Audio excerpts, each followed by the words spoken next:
ya me han presentado, pero independientemente de eso, pertenezco a la Dirección General de Innovación y Promoción Agroalimentaria del Gobierno de Aragón y ocupo un puesto de asesoría técnica. Entonces, he preparado una presentación siguiendo el título, digamos, de la jornada o de la sesión que nos tocaba impartir, un poco en torno a unos 10 minutos 15, para no alargarlo en el tiempo, y además esta presentación va complementada con las 5 personas que están aquí que hablarán específicamente de ese producto protegido y sus particularidades. A ver. Bueno, dentro de la calidad alimentaria, quizá aquí intento explicar algunos conceptos que en ocasiones no se tiene uno claro, o incluso errores que se observan determinadas veces en la comunicación, en la prensa, en las minutas, en los menús, etc. Entonces, podemos distinguir entre una calidad estándar y diferenciada. Voy a intentar explicar cuál es cada cual. En cualquier caso, si alguien me quiere preguntar, pues está en su derecho y además lo agradeceré. Bueno, quizá también nombre bastante la regulación, porque me parece que es importante que todo esto tiene una regulación.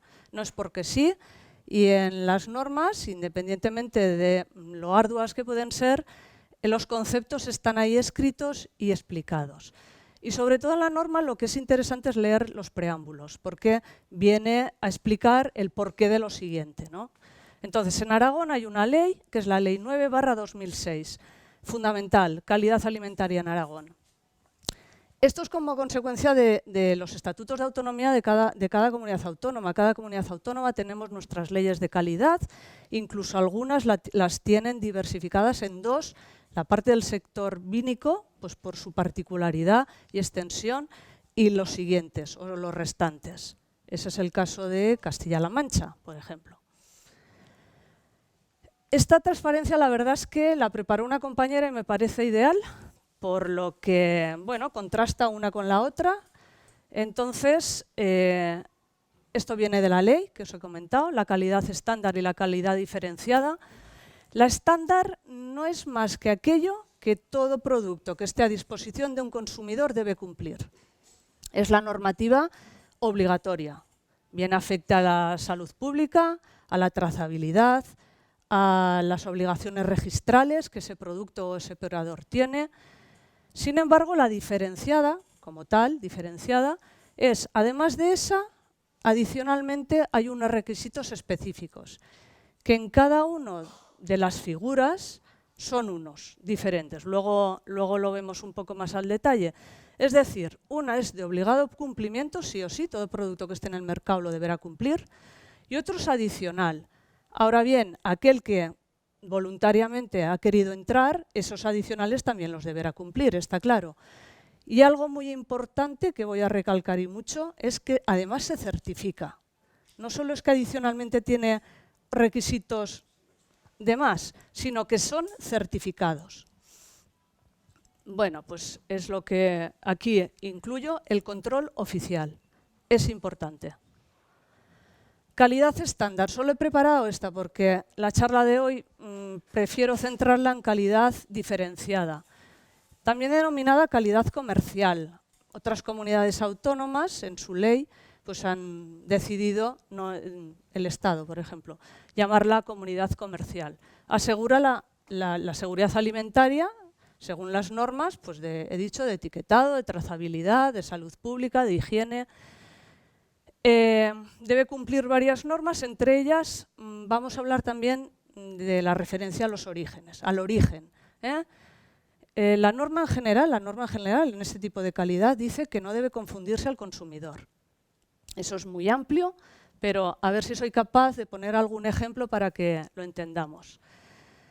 También dice que sería ideal no recurrir al uso de atributos de reclamo comercial. Bueno, estamos bastante al uso, ¿no?, de que hay productos en el mercado o en una revista o en una publicación que hablan de natural, de calidad, sano, casero. Son atributos comerciales que no tienen una sola regulación. Por lo tanto, un alimento natural será aquel que cada uno entienda, porque no está definido que es un alimento natural. Incluso vamos a ser un poco cautelosos con el origen. Está claro que hay una normativa europea de todo esto, de normas, una y varias, ¿no? Pero en particular la de etiquetado, extendiéndose el etiquetado a una información que salga en una publicación, porque no solo es el etiquetado como tal. Entonces, hay un artículo concreto y además desarrollado en otro reglamento que habla de identificar el país de origen o lugar de procedencia.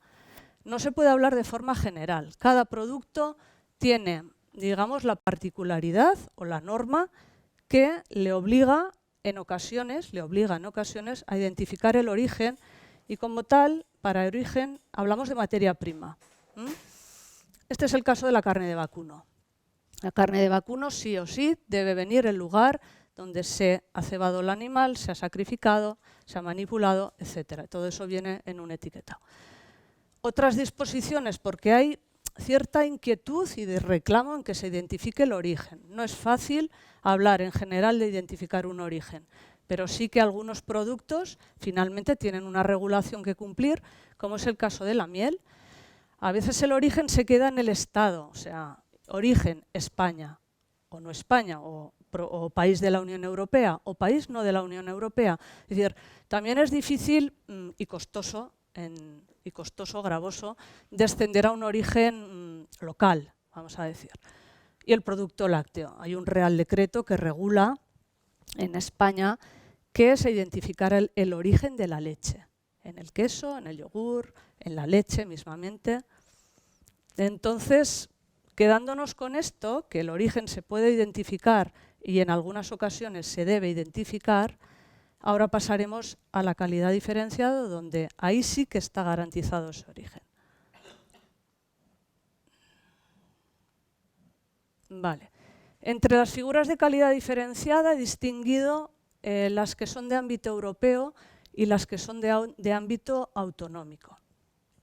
Las de origen europea son las, como ha dicho Carmen, las IIGG. Se suele abreviar así, que son denominaciones de origen protegidas, indicaciones geográficas protegidas, especialidades tradicionales garantizadas y la producción ecológica. ¿Vale? Los lábeles o los sellos, comúnmente denominados, están ahí. En algunas ocasiones, que explicaré luego, es obligatorio que se inserte en el etiquetado de ese producto, es decir, que no da lugar a equívoco. Cuando un producto está señalado con este logotipo, se sabe perfectamente que está protegido. Y luego de ámbito autonómico, en este caso en Aragón, pues distinguimos esos tres: la producción integrada, la marca Calial y la artesanía alimentaria. En cuanto a los europeos, porque voy a centrar la exposición en ellos, tenemos las indicaciones geográficas, las cuales se definen como tal, esto está copiado de la propia norma, que deben sus cualidades y características específicas al origen del que proceden, entendiendo por origen, insisto, el origen de la materia prima. O, en ocasiones, no es la materia prima en sí, sino que es aquella fase que ha determinado la protección. Eso puede pasar en las indicaciones geográficas protegidas. También están quizá menos conocidas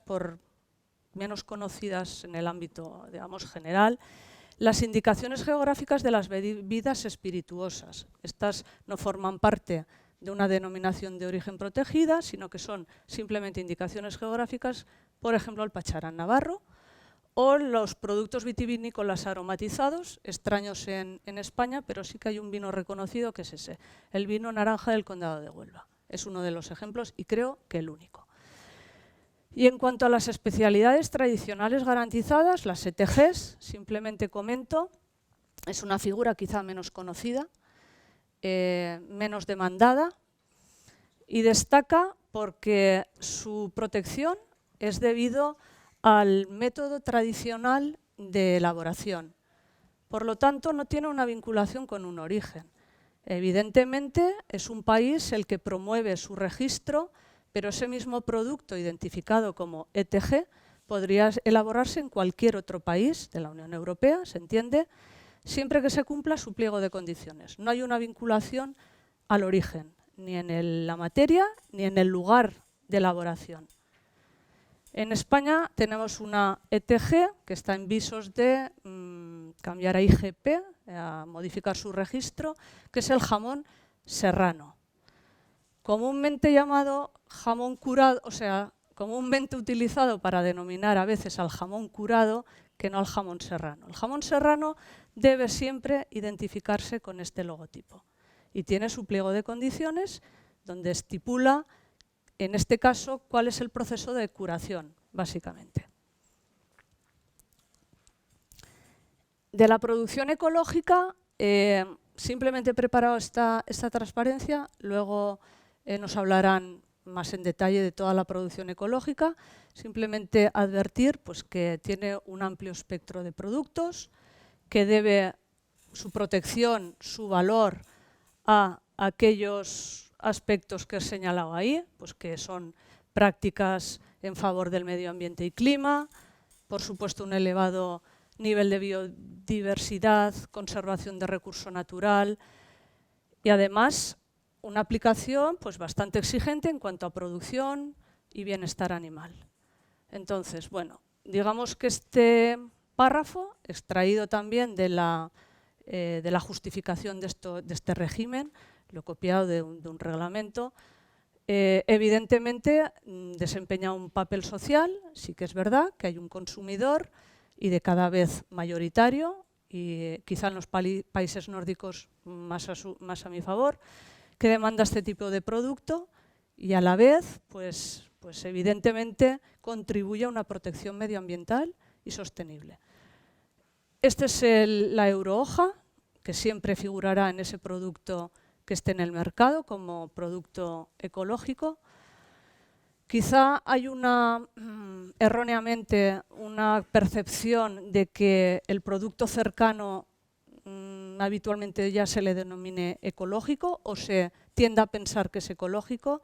En absoluto, quiero decir, el producto ecológico es aquel que ha pasado una certificación, que se ha comprobado que el régimen de producción, de elaboración, cumple todos aquellos reglamentos, que son varios, que determinan todo eso, ¿vale? Digo, no, luego Pedro os hablará bastante más de eso. A ver, he puesto las definiciones por insistir un poco en qué es una denominación de origen y luego qué es una indicación geográfica protegida. Y además aquí hablamos de dos productos diferenciados y dos normas diferenciadas, que una es para los productos agrícolas y alimenticios, que son todos aquellos menos el vino, y para los productos vitícolas. Pero básicamente la definición es similar o la misma, ¿no? Es originario de un lugar, sí o sí, siempre. La materia prima procederá de ahí. Debe su calidad o características a ese lugar, bien sea por el aspecto o factores naturales o bien sea incluidos los factores humanos. Dígase, en ocasiones, pues, el comportamiento, digamos, de la población ha determinado que determinadas variedades pues, hayan preservado, conservado en el tiempo. Por lo tanto, de cara a un futuro, existe una vinculación derivada de ese factor humano o de ese comportamiento. Hay muchos ejemplos y, bueno, podríamos nombrar alguno, pero vamos a seguir. Y las fases de producción, en este caso, todas se deben realizar en la zona geográfica que la denominación incluye de forma obligatoria. En el caso de los vinos, pues es lo mismo, es un nombre que identifica un producto, vino, vino de aguja, vino de licor, vino espumoso, no es vino solo, varios productos, que debe, por supuesto, la calidad y características a ese medio, el comportamiento varietal. Luego José Ignacio también nos hablará en particular de Campo de Borja. El comportamiento varietal no es el mismo en una ladera, a la sombra, al sol, en terrenos más áridos, en terrenos más altos, por lo tanto, una misma variedad no se comporta igual aquí que en Cádiz. De ahí que debe sus características al territorio. Es el denominado terroir, que es que no se inventa, o sea, el terroir es eso. Es originario de ese lugar. Las uvas, en este caso, pues procederán de esa zona. Esto es una modificación reciente. Antes solo era de la especie Vitis vinifera y ahora se han incluido los cruces entre esta especie y otras del género Vitis. Y la elaboración, la bodega, la vinificación, tiene que estar en la zona. Como diferencia entre unos y otros es que en el producto agrícola es obligatorio que conste el símbolo de la Unión siempre en el etiquetado de ese producto y en la publicidad. En el producto vitícola es facultativo.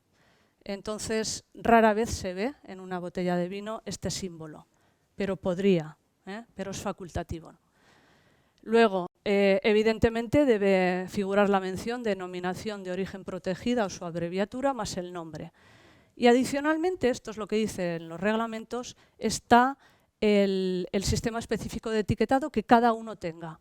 Y con ello me quiero referir pues, al logotipo específico de la denominación de origen, esos que hemos visto antes, cada uno utiliza uno, a las vitolas numeradas, a los marcados en el caso del jamón, etcétera. Esto es específico del producto, lo otro es común por legislación europea.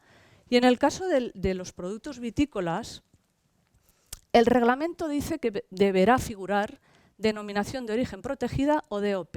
Sin embargo, en este caso, está permitido el uso de los términos tradicionales. Respecto a eso hay bastante confusión. ¿Qué es un término tradicional? La regulación de productos vitícolas en la Unión Europea, la protección, es muy reciente, es del año 2007-2008. Sin embargo, en cada Estado miembro pues, teníamos ya protegidos y reconocidos unos vinos conforme a la legislación española. El Estatuto de la Viña y el Vino del 72, después la Ley del 2003, y reconocía para los vinos lo que llamaban pirámide, que es un vino de calidad al que se le sumaba el nombre geográfico, aquí no tenemos ninguno, denominación de origen sin el protegido, denominación de origen calificada y vino de pago. Estos 4 términos, cuando entró en vigor la legislación europea, se asimilaron a efectos de registro a denominación de origen protegida. Por lo tanto, en este caso, estos productos se podrán denominar DOP Campo de Borja o DO Campo de Borja, DOP Rioja o DO calificada Rioja. Y sin puntos. Bueno, eso es, sí. ¿No? Importante. ¿Vale? Y el vino de pago, lo mismo. El vino de pago podrá denominarse DOP Ailés, que es el que tenemos reconocido en Aragón, o vino de pago Ailés. Los logotipos, bueno, nos gusta presumir de ellos, está muy bien. Como salen muchas transparencias, pues no insisto en ellos. Sí que quiero hacer hincapié en el cava. También hay cierta confusión en el cava. El cava, por supuesto, estaba reconocido, pero la legislación inicial, cuando se reconoció el cava, no fue por el origen o lugar, la zona geográfica, ¿no? de la actual denominación, sino que fue por el método de elaboración de ese espumoso.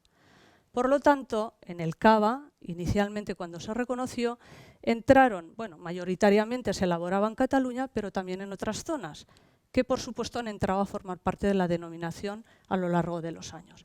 En el caso de Aragón, el caso concreto es los municipios, todo aquel que se elabora dentro del término municipal de Cariñena, Ainzón, y en el pliego de condiciones del cava hay 5 excepciones.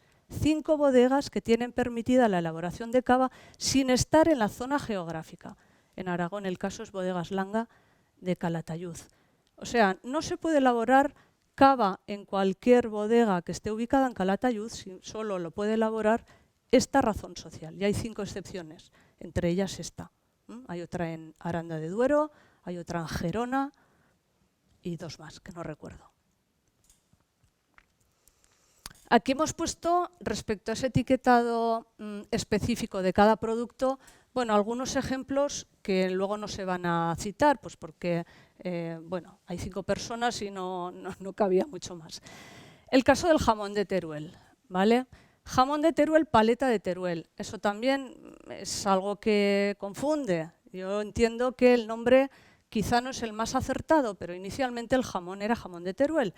En el momento en el que se modificó, se solicitó la modificación de esa norma para incluir la paleta, la Unión Europea no permitió que se siguiera denominando jamón de Teruel cuando el producto que se estaba ofreciendo a un consumidor era una paleta, porque daba lugar a mucha confusión.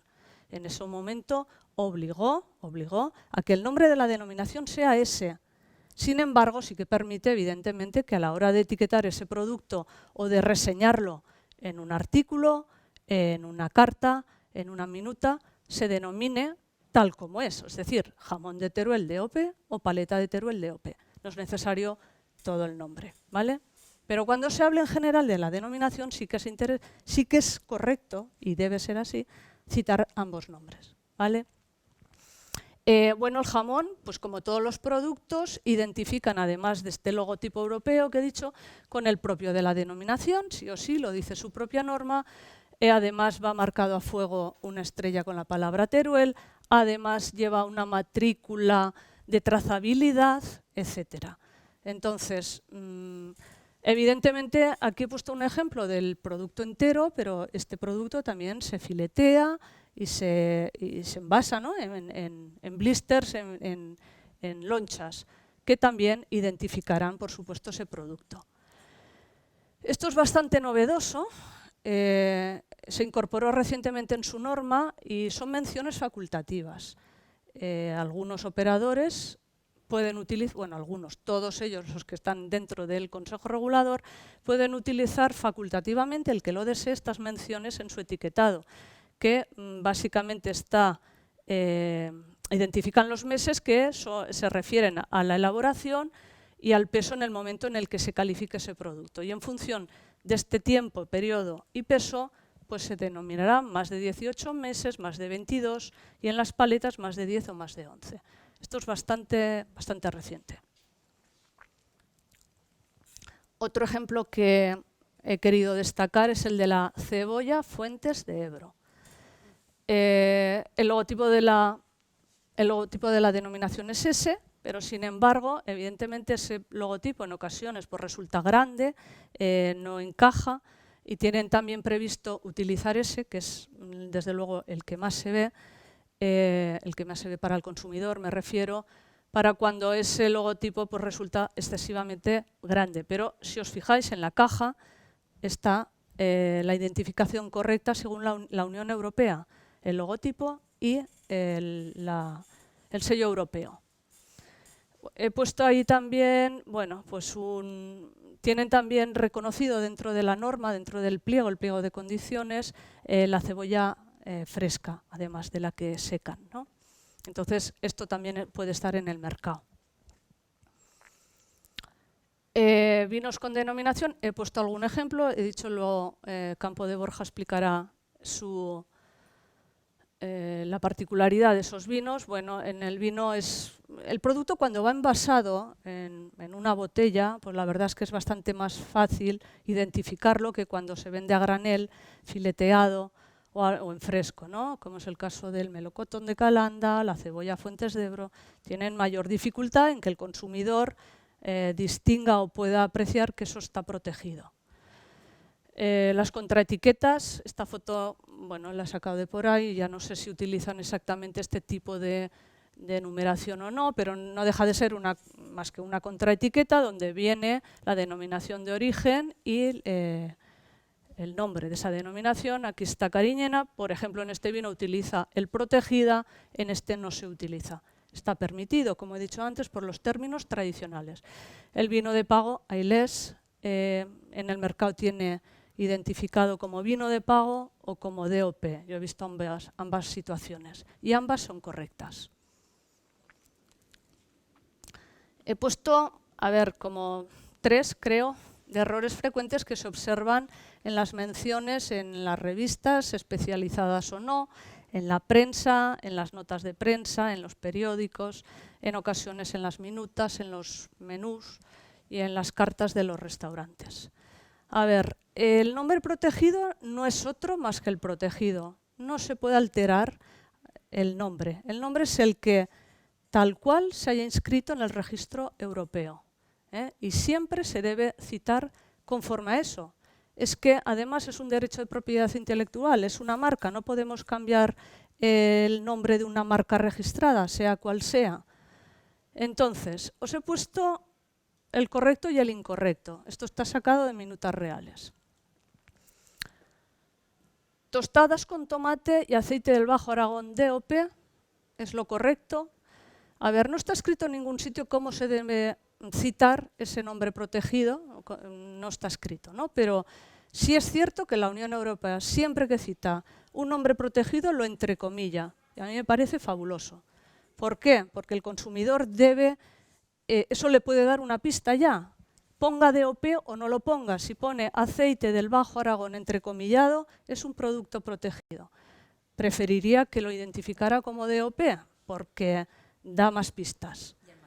Y en mayúsculas, es un nombre protegido, es un nombre propio. Entonces, eso es lo correcto, se observa con mucha frecuencia, sobre todo en aquellos que llevan la palabra del alimento dentro de la protección, pues a veces el alimento sale fuera, es incorrecto, ¿eh? Tostadas de tomate y aceite de DOP Bajo Aragón. DOP Bajo Aragón no es lo correcto es aceite del Bajo Aragón, ¿vale? Borrajas de Zaragoza con jamón de Teruel DOP. O borrajas de Zaragoza incorrectamente con jamón DO Teruel. El DO Teruel, de verdad, ostras, pero abundante, ¿eh? No es correcto. La DO no se denomina Teruel, la DO se denomina jamón de Teruel. El producto va dentro de la protección. A ver, lo de las comillas os lo he dicho antes porque un consumidor medio que no controle excesivamente, si yo veo esto sin las comillas, con minúscula, borraja de Zaragoza con jamón de Teruel, puedo pensar que ese tomate de Zaragoza o esas borrajas de Zaragoza también tienen protección y no la tienen. Yo no voy a dudar que las borrajas sean de Zaragoza, es que no tengo por qué dudarlo, si lo pone en una carta digo yo que lo serán, pero lo único que tiene esa borraja es que es de Zaragoza, no se conoce nada más, ni cómo se ha producido, ni dónde, o sea, identifica un origen, vale, una producción, en un lugar, Zaragoza. El jamón de Teruel, si está entrecomillado y usa una denominación, se puede averiguar en qué zona se ha producido, qué razas son las que están vinculadas a ese producto, cómo se ha hecho el secado, qué fases. Es decir, que la protección va más allá que solo un origen. Está la fase productiva y la de elaboración. Y además ha sido certificado para que pueda identificarse así. Entonces, la diferencia es grande. Por lo tanto, sería deseable que cuando se hable de un producto con una identificación de origen, que, bien, no pasa nada, que se entienda que identifica el origen hasta ahí. En el otro identifica bastante más. Os he puesto lo que sucede con el jamón de Teruel que he explicado antes. El jamón de Teruel, paleta de Teruel, sin embargo el nombre es más largo. Bueno, con conocerlo, pues ya está. Otros errores respecto al nombre registrado. Cuando forman parte de un ingrediente. Hay una comunicación, creo que es de la Unión Europea, donde orienta cómo se debe identificar ese producto cuando es un ingrediente y no es el protegido. Básicamente, esa directriz lo que dice es que no se confunda. Ya está ahí, no dice mucho más, es cierto. Pero que se sepa que el protegido es uno y no es el otro. Y poner un ejemplo claro con una pizza. Que es que el consumidor sepa que el protegido no es la pizza, sino uno de sus ingredientes. Y poner el ejemplo con el Roquefort. Melocotón de Calanda en almíbar, el melocotón es el protegido, no el melocotón en almíbar y DOP Calanda. O sea, es que hay variabilidad, esto no es inventado, o sea, esto es recogido, ¿vale? Este es el ejemplo que yo ponía, melocotón de Calanda en almíbar. Nadie sabe si en el propio pliego de condiciones está recogido esa conserva, y no lo está. Lo protegido es el fresco. Entonces, hay que distinguir lo que está protegido de lo que no. Y esto es un ingrediente, el mayoritario, evidentemente, de una conserva. La estacionalidad. Esto sí que es importante también. En determinadas épocas ese producto es imposible comprarlo. Por lo tanto, es imposible que conste en un menú, porque si no hay en el mercado, pues difícilmente podrá ver. Y este es un caso muy característico de estos dos productos, la cebolla Fuentes de Ebro y el melocotón de Calanda. El uso de términos tradicionales. Ya espero que pesadica con los tradicionales. Pues sí, sí, porque evidentemente lo correcto es esto, lo correcto es esto y lo incorrecto es esto. AILES o es denominación de origen protegida o es vino de pago. No se puede quedar solo en el denominación de origen. A ver, quizás un daño menor, sí es cierto, pero puestos, pues hablemos bien, ¿no? Con propiedad. Os he puesto este ejemplo simplemente para conocimiento. Es un mal menor, he dicho, si la denominación se cita correctamente, que es jamón de Teruel, pues ya es un avance, pero el DEO tampoco es correcto. Los términos tradicionales en los productos alimentarios también existieron.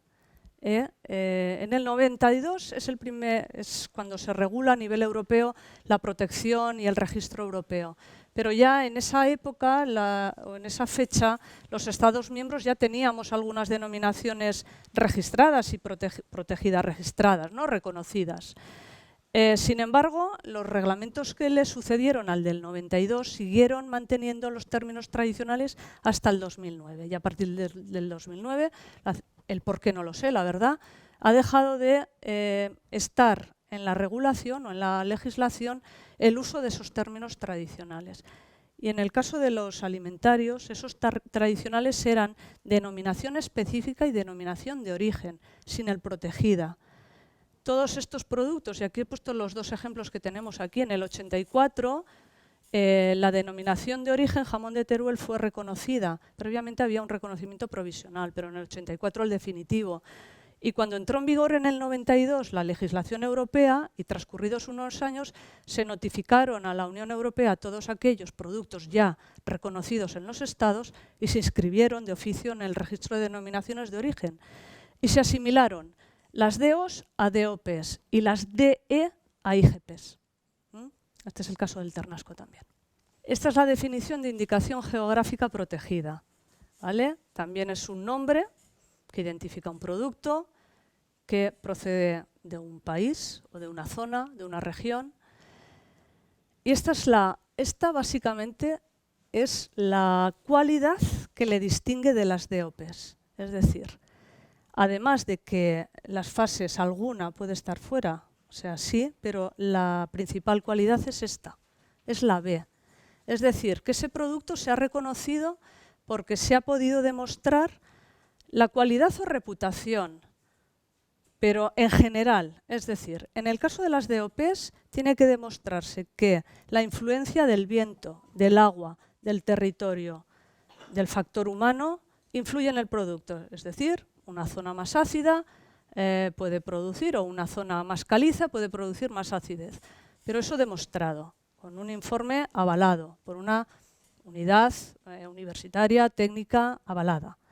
En el caso de las IGPs, es la reputación, es que ese producto en tiempos A era conocido en la zona, se le atribuía una calidad porque la tiene y es reconocido, la gente lo buscaba, tanto a nivel culinario, a nivel de publicación, la celebración de determinadas ferias, hay muchos ejemplos.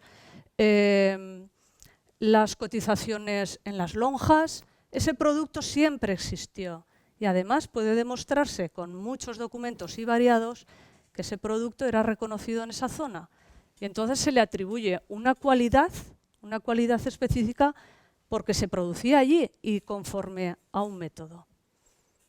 ¿Vale? Es decir, que no es el territorio el que demuestra, no es a través del territorio que se demuestre pues, que tiene más grasa o menos, que tiene más acidez o menos, tiene más color o no, tiene mayor acidez o no, azúcares, dureza.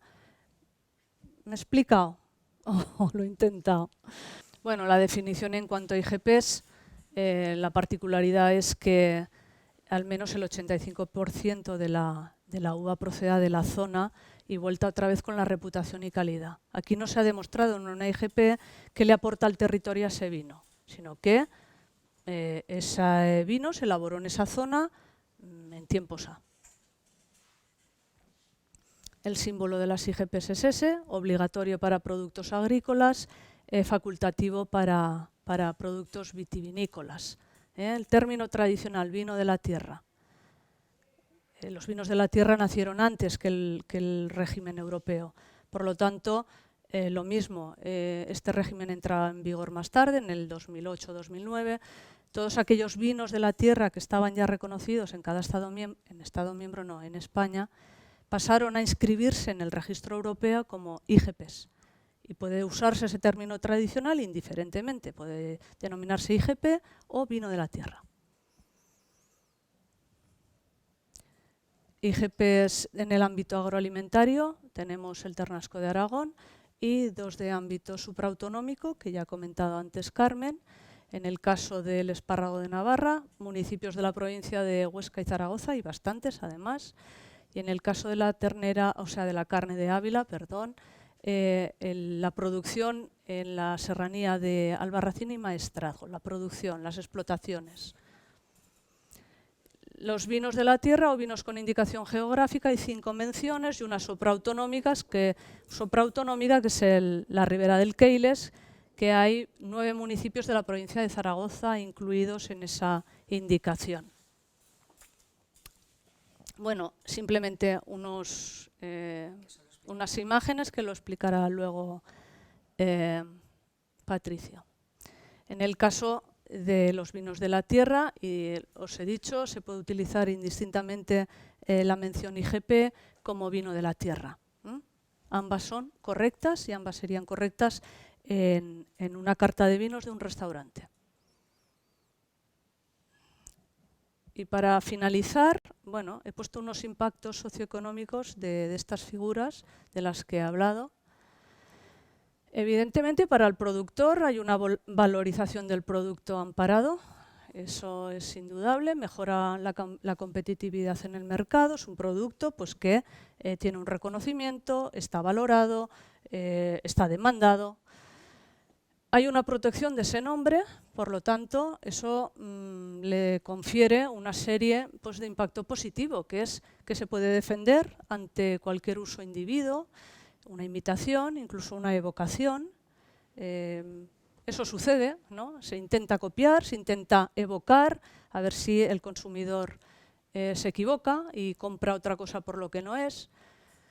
El desarrollo de las zonas rurales es innegable, toda la parte productiva está en la zona rural, incluso la transformadora también, no está en el cinturón de los polígonos de las grandes ciudades, sino que está repartida, además, bastante repartida por todo el territorio. Por supuesto, diversifica la economía rural, fomenta el uso de recursos autóctonos, como hemos dicho antes, de razas animales, de variedades.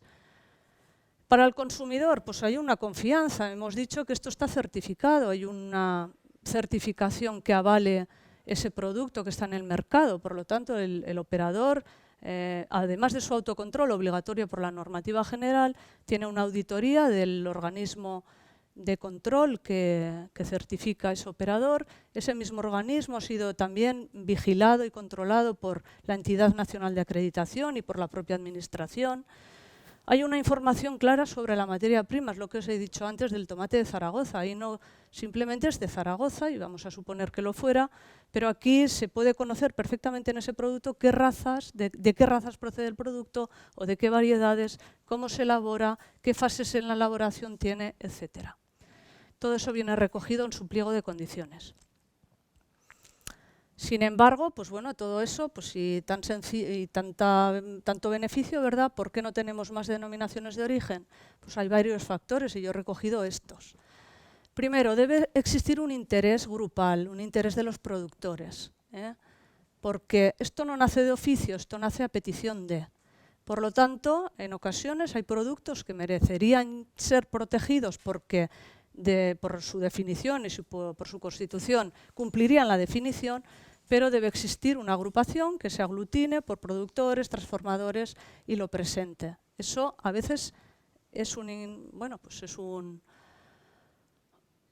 no hay un interés suficiente. Debe demostrarse el vínculo, lo que hemos dicho antes, debe ser demostrado ese vínculo. ¿Aumentan los costes de producción? Pues sí, hay una certificación, hay una defensa del nombre. Está muy bien tenerlo protegido, pero si alguien te copia tendrás que defenderte y eso es pues, pagar esa defensa. Hay una promoción, si no se conoce el producto malamente vamos. Y luego debe haber un equilibrio, porque un producto puede ser fabuloso, pero si no hay una demanda suficiente, pues nos quedamos con ese, con que es muy fabuloso.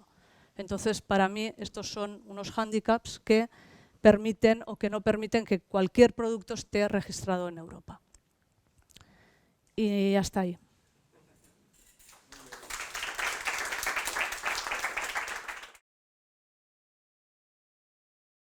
Yo soy Ana Omedes, soy la directora de certificación de Melocotón de Calanda y sobre todo, antes de empezar, con las charlas que nos han dado antes, quería hacer una mención, ¿no?, de lo que nos encontramos. Sí que es cierto que el melocotón no es uno de los productos que a lo mejor no tenemos tanto contacto con el canal Horeca porque va más directamente a venta consumidor que cualquiera de mis otros compañeros, pues ternasco, jamón de Teruel, aceite, vinos.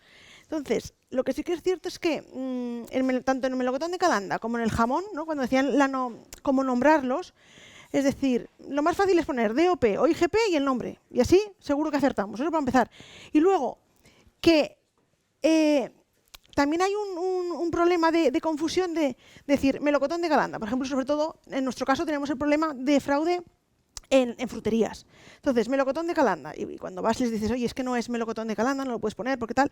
No, es que no pone DOP. Da igual que no ponga DOP. Quiere decir, lo que está protegido es ternasco de Bajo Aragón, de Aragón, aceite del Bajo Aragón, melocotón de Calanda, es decir, eso, independientemente de que ese producto no lleve el DOP, no lo pueden utilizar nadie más. Es decir, en nuestro caso, por ejemplo, que lleva el nombre de una población que es melocotón de Calanda, porque el melocotón sea de la población de Calanda, pues tiene el hándicap de que no lo pueden poner. Es decir, si lo quieren poner, pues deben pertenecer y pasar los controles que exige la denominación de origen. Entonces, es un caso, pues como puede pasar también en la cebolla de Fuentes. Es decir, deben pasar los controles de la denominación de origen para que puedan llamarse melocotón de Calanda. ¿Vale? Como hemos dicho antes y como ha dicho Rosario, pues engloba una zona de producción, es decir, en nuestro caso, como DOP, coge alrededor de 45 municipios, que es en esta zona. Todo el proceso se realiza allí, desde el envasado, la manipulación. Sí que es cierto que a veces crea un poco de confusión, es decir, que cuando lo utilizas como ingrediente, que ya he dicho, ese es el único caso, porque ya deja de ser DOP el producto final que puede salir fuera. Es decir, en nuestro caso, por ejemplo, el melocotón que envasan podría ser que lo saquen de la zona en etiquetado ya correspondiente y lo lleven a otra zona para que los manipulen y hagan el envasado. O si hicieran una pizza de melocotón en vez de piña, pues se podría sacar fuera de la zona de producción. ¿Vale? Normalmente las zonas de producción pues antiguamente solían ser alrededor de 1 hectárea más o menos. Lo que pasa que ahora, por todo el tema de los altos costes, la gente pues normalmente tiende a tener, el agricultor, plantaciones de más capacidad, ¿no? Han pasado a lo mejor de 1 hectárea pues a 5 o 6 hectáreas. Lo que hemos comentado antes, como Consejo Regulador, como DOP, tenemos la obligación, por una parte, de certificar el origen y la calidad. Es decir, nos basamos en un pliego de condiciones aprobado por Bruselas, que tenemos un organismo de certificación y control, que en algunos casos es el propio Consejo Regulador y en otros es una certificadora externa. Aunque sea en el caso de que el órgano de certificación y control sea la propia denominación de origen, no es un Juan Palomo, yo me lo guiso, yo me lo como. Quiero decir, nosotros tenemos unos criterios que luego vienen otras entidades, como son o bien el Gobierno de Aragón o bien ENAC, que son los que comprueban que estamos certificando bien el producto, dependiendo de las cualidades que exige nuestro pliego de condiciones. ¿Vale? Lo que os he comentado antes. ¿Por qué es una DOP? Lo que decimos, porque ese producto fuera de la zona de producción no tendría esas características, incluso no se podría llegar a producir. Hay veces que nos llaman, ¿no?, pues a lo mejor agricultores o personas normales que dicen, oye, es que vivo en Murcia o vivo en cualquier lado y quiero plantar un melocotonero. ¿Me podéis mandar un melocotonero? Pues sí, lo puede comprar, sobre todo las variedades que están ya libres. Pero en esa zona lo más probable es que el melocotón no le llegue ni siquiera a producir. ¿Por qué? Pues porque necesita una serie de climatología, de horas de frío y de técnicas y el suelo que no lo tienen en otras zonas. Entonces, una de las características de ellas es pues, que necesitamos alrededor de 1000 horas de frío y luego también pues, tiene que haber durante la maduración un tiempo, pues, como este año, que aunque ha sido muy malo por el tiempo de las inclemencias, que no llueva y que sea pues, todo desde septiembre y octubre pues, el máximo calor posible. Luego también es característico por diferentes técnicas de cultivo que se exigen que se realicen. Es decir, por una parte es el aclareo, que consiste no cuando están así maduros, pero cuando están como unas pelotas de ping-pong verde, se tira el 70% de la cosecha al suelo. Es decir, lo que pretendemos con eso es que el melocotón que quede en el árbol crezca de una manera más considerable, tenga más alimento. Y entonces, por eso se tira. Es decir, siempre cuando hablamos de las DOP y frente a la calidad diferenciada, frente a la calidad estándar, es por algo. Es decir, estamos premiando o estamos prefiriendo la calidad frente a la cantidad. De ahí pues, que el 70% vaya al suelo. También puede ser, es decir, se aprovecha también cuando se realiza ese aclareo, el tirar a aquellos que tienen pequeños roces o algo que podrían dedicarse ya al destrío, pero muchos de ellos son pues porque están pues así, todos juntos y más o menos se quedan, en este caso que hay dos por ejemplo, se quedaría solamente uno, más o menos a un palmo de distancia de unos a otros, porque luego tenemos que seguir con la otra técnica que es el embolsado. Es decir, son técnicas que siguen teniendo un coste muy elevado respecto a las producciones de altos rendimientos que hacen en otras zonas. Es decir, y muchas veces le dicen, es que, ¿cómo vendéis tan caro el melocotón? Es decir, y la producción. Es decir, y el que quiera, cuando una vez vinieron unos chinos, es decir, pues si queréis embolsarlo y veréis. Porque, quiere decir, en la zona se ponen alrededor de 200 millones de bolsas. Es decir, es que es un poco, pues como Buñuel, ¿no? Algo por ahí a lo mejor el nombre de Calanda y el Buñuel. Es algo, pues, que pues es una técnica, pues eso, que es muy costosa, que sí que le produce, o lo que favorece al melocotón es que realice una maduración más homogénea y que evita el contacto con los fitosanitarios que no tocan al fruto. Es decir, el tratamiento se realiza en el árbol, pero no se realiza al fruto directamente. Ahora, con esta subida de este año, no lo sé, pero con los estudios que se hicieron antiguamente, ¿no? Estaba en un coste de producción de 0,60. Si aplicamos todo lo que ha subido estos 2 últimos años, pues seguramente estaríamos en un 0,70 de producción. No, pues por eso no. Digo de producción un poco en un año normal. ¿Vale? Este año, pues por el tema de la piedra y todas las heladas, pues es que ha sido un desastre. Aún así, hemos conseguido certificar 2 millones de kilos, que no ha sido más o menos un poco menos que la mitad que el año pasado. Pensábamos que iba a ser peor. La manipulación y el envasado pues, se suele hacer también en las centrales, es decir, la bolsa, es decir, todo aquello que ponga melocotón de Calanda y que venga con bolsa, es que no puede. Es decir, primero ya, ahora por norma, ya hace muchos años de sanitaria, es decir, la bolsa tiene que quitarse, es decir, porque lleva todo el tema de los fitosanitarios. Entonces, también se ve a veces en mercado que para que interpretar sea verdad o no, ponen una bolsa blanca. Entonces parece que ese melocotón en la caja, con una bolsa blanca, ese melocotón es embolsado. Puede ser que sí, puede ser que no.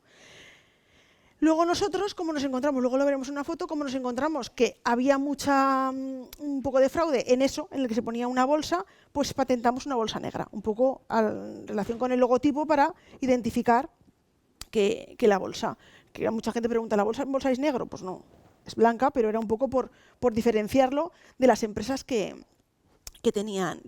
ponen una bolsa.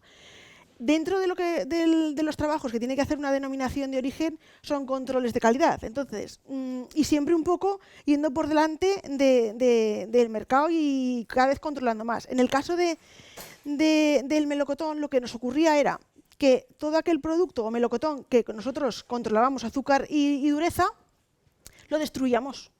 Entonces, de esta manera, con unas nuevas tecnologías que son por como un tipo de rayo láser, lo que hace es no destruir. Para nosotros lo que nos permite es hacer mucho más control, es decir, nos da igual mirar 4 que 400 melocotones porque no los destruimos y no tenemos la mala cara de la empresa a la que estamos destruyendo. Si este año, con el poco melocotón que tienen, vamos allí a hacerles un control, pues desde luego que bien recibidos no vamos a ser, ¿no? Entonces, de esta manera no les destruimos ningún producto, ningún melocotón. ¿Eh? Sí, pero cuando tú ibas a hacer un control los primeros años y los destrozabas y les dejabas allí, a una cooperativa no tanto, pero a un almacén pequeño les dejabas 60 melocotones agujereados, pues yo ahora hago con esto, siempre eran malas caras. Entonces, de esta forma, pues tú les puedes medir 100, 200, los que quieras. Para nosotros es un control más exhaustivo y para ellos pues no les importa que les estemos allí mirándomelo todos los melocotones que queramos. Hablando de lo de las mermeladas, es decir, hay veces que también tenemos el problema de mermelada de melocotón de Calanda. Es decir, puede ser, sí que puede ser, perfectamente, pero normalmente, alguna vez que han venido a preguntar o alguna clase de que hemos tenido también de fraude, es que para que se llame mermelada de melocotón de Calanda, ese melocotón no debería ser segunda, no puede ser segunda. Tiene que ser melocotón que cumpla los parámetros de la denominación de origen. Entonces, hay según que alimentos que es difícil que puedan estar un poco o como zumo de melocotón de Calanda. Es decir, sí, puede haber gente que lo haga, pero la rentabilidad de hacer un zumo con melocotones de 4 o 5 euros, pues el kilo, como valían este año, pues es un poco... Entonces, sobre todo cuando veamos un melocotón o una mermelada o algo así de melocotón de Calanda, hay veces que la mayoría de las veces, tenemos la cerveza, que sí que es, que han hecho cerveza con melocotón de Calanda, y luego este año sé que están haciendo unas pruebas con helado, también de melocotón de Calanda, una empresa que ha venido de helados. Estamos ahí haciendo pruebas. ¿Vale? Esto es como tradicionalmente los hacíamos, es decir, le hacíamos el agujero. Entonces ahora incluso hay unos aparatos que incluso en campo le miden ya el azúcar sin tener antes de que recolectarlo y así ya saben perfectamente si cumple. Y sobre todo estos aparatos los están utilizando en muchas cooperativas para el control de calidad de entrada. Es decir, estos miden solamente lo que es azúcar, pero si el melocotón, uno de los parámetros que exige es dureza y azúcar, y el azúcar ya no lo cumple, a la empresa ya no hace falta que le mire la dureza rompiéndolo. Entonces, actualmente la mayoría de las cooperativas lo están utilizando así. Luego, ¿cómo distinguirlo y cómo diferenciarlo? Pues lo que decíamos. Tenemos la contraetiqueta. Nosotros, esto es nuestra contraetiqueta. En la caja aparece el sello que nos ha dicho Rosario, que es el de la DOP. Ahí aparece en la caja. Lo que pasa es que en la etiqueta nosotros llevamos la certificación, la empresa que viene a supervisar nuestros controles, y luego, como nos encontrábamos, sobre todo en estos casos, y la cebolla también, que en el punto de venta pues era muy fácil que volcaran, que no esté presente la caja, o pues en supermercados pueden estar las cajas IFCO, las de uso reciclaje. Entonces, lo que se hizo fue poner la pegatina individual, el stick que llamamos nosotros, para poderlo diferenciar. Una vez que el melocotón sale de la caja, ¿cómo podemos saber que ese melocotón es denominación de origen? Pues porque lleva el stick con nuestro logotipo. En el caso de las conservas que utilizamos nosotros, lo de melocotón de Calanda, aquí ya no pone, en este caso, ya no pone el logo europeo, porque, como hemos dicho, es como ingrediente, no está protegido ni es la DOP protegida por Bruselas. Y en estos casos, que sí que lo lleva, es porque es la pegatina que utilizamos en las bandejitas de 4 o 6 piezas de melocotón en fresco. Entonces ahí ya vuelve a aparecer el logotipo europeo. Y lo que he dicho antes, cuando está en las cajas, pues ponemos una bolsa negra en la que aparece pues, auténtico Calanda también para diferenciarlo. Fraude, ¿no? Sobre todo nosotros, lo que hemos dicho, el fraude es sobre todo en fruterías y en supermercados. Presec Calanda, melocotón de Calanda, sin que lleve las etiquetas, todo mezclado, o la mayoría de estrío con 4 que meto sueltos por ahí y dos bolsas. Incluso en los supermercados también hemos visto que la gente le quita las etiquetas y así cuando va a la caja le dice melocotón de Calanda, no, melocotón... Porque le hemos quitado estándar, porque le hemos quitado las pegatinas, también se ha detectado. Bueno, un poco de todo. ¿Vale? Melocotón origen, es decir, también No se puede, es decir, cuando la palabra está protegida, en este caso calanda, no se puede poner ni variedad calanda, ni origen calanda, ni estilo calanda, es decir, nada. Sí, la denominación de origen tiene 45 municipios, entonces son todos los de la zona de alrededor. Entonces, por eso he dicho que el melocotón, aunque sea de la población de Calanda, si no pasa los controles, es decir, nosotros hicimos hace unos años una promoción que ponía 1 de cada 100, más o menos, que pasan los controles de la DEO.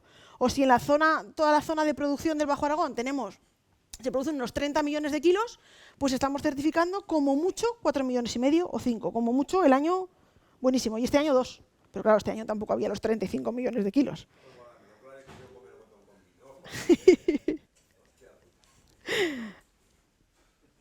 ¿Vale? Entonces, acciones que se han realizado y luego también acciones promocionales, normalmente promoción a nivel nacional, porque sobre todo el mercado del melocotón es Madrid-Barcelona sobre todo. Y luego también se han hecho acciones con restaurantes, es decir, trabajamos con Trasiego, con el restaurante Trasiego en Barbastro, que normalmente pues, en campaña les mandamos algún producto, quiere decir que también estamos abiertos a los que queráis aquí. Normalmente en campaña les solemos mandar de vez en cuando caja de melocotón y ellos hacen sus menús, nos lo pasan y luego en las redes sociales, ¿no? Entonces es un acuerdo que un poco trabajamos con ellos, con los hermanos Torres, con Tatau, es decir, son los que cada año solemos trabajar un poco. Estos son también pues, cosas que hacen los hermanos Torres. Luego este año colaboramos con el IES de Caspe, entonces lo que hicieron fue hacer a los chicos, a los alumnos, que presentaran un menú. Entonces los profesores eligieron el menú que más les gustó y luego, como tienen servicio de sala, no sé si son los jueves o un día, pues entonces presentaron ese menú hecho con melocotón de Calanda, ¿no? Incluso hacen una bebida que ellos le llaman, a ver, como kombucha, que es como un líquido y se la han alimentado allí, pero bueno, es como si fuera un zumito, pero no es zumo, es como más líquido, más claro. Bueno, también estos fueron los platos que realizaron en Caspe este año. Quiero decir que la verdad es que el nivel se lo trabajaron muy bien. Es decir, que dentro de que normalmente vamos dirigidos a más al consumidor, que se pueden hacer virguerías también en el canal Horeca, ¿no? En la hostelería. Bueno, y esto lo hicimos, ¿en dónde era, Juan? Que nos gustó mucho en París, que nos presentaron esto, que también, ¿no? Y está muy bien.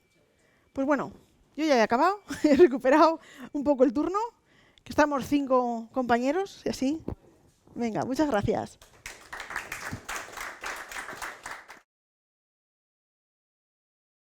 Buenos días. Intentaré ser breve para no alargar la charla.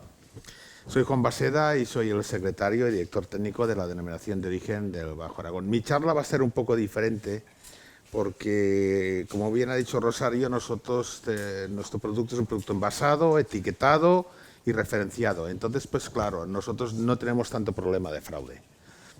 Lo que sí tenemos un problema es de nomenclatura, ¿no? Cuando hablamos de aceite de oliva virgen extra, la verdad es que está hecho la normativa para que todo el mundo pues, se confunda. Entonces, siempre que empiezo una charla, empiezo situando dónde está nuestra denominación de origen. Entonces, siempre la empiezo pues, diciendo qué categorías tenemos. En Europa tenemos 3 tipos de aceite de oliva virgen, que es el aceite de oliva virgen extra, el aceite de oliva virgen y el aceite de oliva virgen rampante, que no sé si se ve muy bien. ¿Qué diferencia hay entre uno y otro? Pues el aceite de oliva virgen extra es un aceite inmaculado. No tiene ningún defecto, ninguna oxidación, ningún principio de fermentación y cumple los parámetros físico-químicos. El aceite de oliva virgen es un aceite de oliva virgen que ha empezado ya a deteriorarse. Tiene un principio de oxidación o puede no cumplir algún parámetro físico-químico o puede tener algún principio de fermentación, ¿no? Pero como es muy poco, es apto para el consumo y se puede comercializar. En cualquier sitio nosotros vemos estos 2 tipos de categoría a la venta. Cuando el aceite ya es un aceite muy deteriorado, un aceite pues que sus olivas pues son olivas que provienen del suelo, etcétera, etcétera, un aceite que no cumple ningún tipo de parámetro, ese aceite pues tiene la categoría virgen lampante. Y esta no es apto para consumo. ¿Dónde estamos nosotros? Pues la denominación de origen aceite de Bajo Aragón solo certifica la máxima calidad. Aceite de oliva virgen extra. ¿No? Las demás categorías no pueden ser aceite de oliva virgen de Bajo Aragón.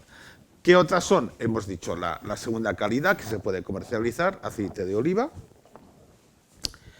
Aceite de oliva lampante que no se puede comercializar, está prohibido.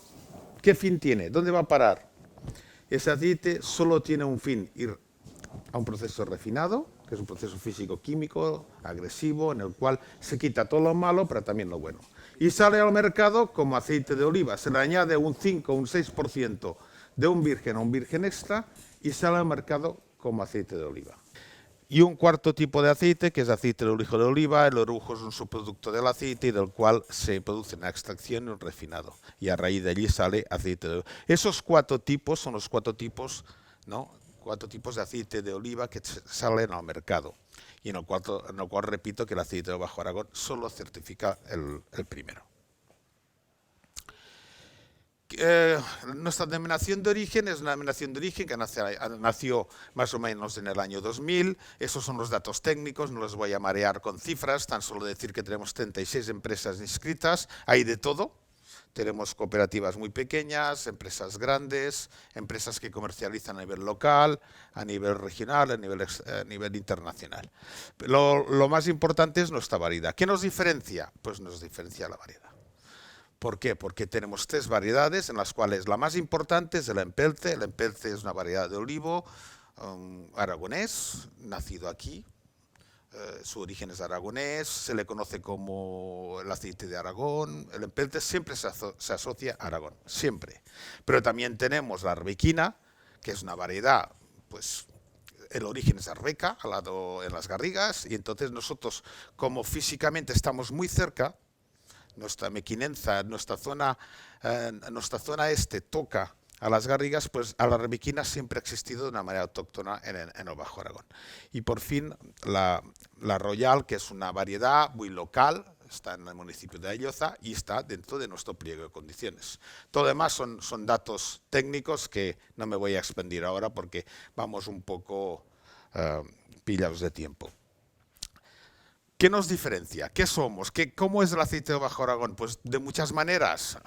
Puede ser un aceite, un productor puede hacer un aceite pues a principio de campaña, un aceite muy frutado, muy amargo, muy picante, muy astringente, etcétera, etcétera. Puede haber también un aceite muy básico, muy estándar, ¿no? Pero por definirlo de alguna manera, si tuviese que definirlo, definiríamos con estas 5 palabras. Es un aceite frutado, ya sea verde o maduro, suave. ¿Por qué suave? Porque es dulce, poco amargo y poco picante. Esas características, como he dicho, dependen de la época de recolección y de la variedad. La variedad empelce, arbequina, pues tienen esas características, básicamente, de una manera estándar, ¿no? Como he dicho, puede haber aceite mucho más frutado, mucho más amargo, mucho más picante, si lo recogemos, por ejemplo, a principios de noviembre. Pero bueno, digamos que si tuviésemos que buscar un tipo de aceite estándar, pues sería estas 5 palabras lo que lo definirían.